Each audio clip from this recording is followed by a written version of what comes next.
I'm Sheriff Paul Blackman. I have the sad task today to inform you about what can only be described as a horrific crime that our agency is investigating. Deputies were called to 4015 Bianca Street in the Sun and Lakes of Sebring community at 12:19 a.m. today, Friday, November the 15th. When they arrived, they found a 13-year-old girl unresponsive on the floor next to the front door. She was pronounced dead at the scene by EMS. Her adoptive mother, 34-year-old Diane Natasha Mack, told deputies she had found the girl unresponsive Thursday morning, but later said it was closer to 3 p.m. Regardless of when she made the discovery, she still took the time to drive 4 other children who lived in the home to Titusville and return to Sebring before she called for help for her child, who was laying unresponsive on the floor of the home. As bad as that is, it only gets worse. The girl, who was nude except for a diaper, had clearly been severely abused. She was extremely emaciated and obviously malnourished.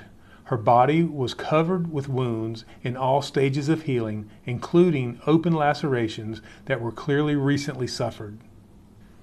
Further investigation of the home revealed evidence that indicates the girl, who was homeschooled, was restrained in the garage. We don't yet know how long she had been there, but it appears she was secured to the garage door and monitored from inside the home by a security camera that was mounted inside the garage. While her child lay dead on the floor, the suspect had clearly used pool chlorine in an effort to destroy evidence in the garage before calling 911. This is one of the most disturbing crime scenes I have encountered in more than 30 years of law enforcement. There are no words I can say that can truly convey the nightmare that this child's life must have been. Parents have a duty to love our children and make sure no harm comes their way. To see a child treated this way is not only heartbreaking, it is infuriating. What makes this even more appalling is that the suspect is a former employee of not only the Department of Children and Families, but also worked as a guardian ad litem. That's someone whose job it was to look after the welfare of children could treat their own child in this manner is simply beyond belief. Our critical incident stress management resources are being made available to all deputies and detectives who have the duty to investigate this awful crime.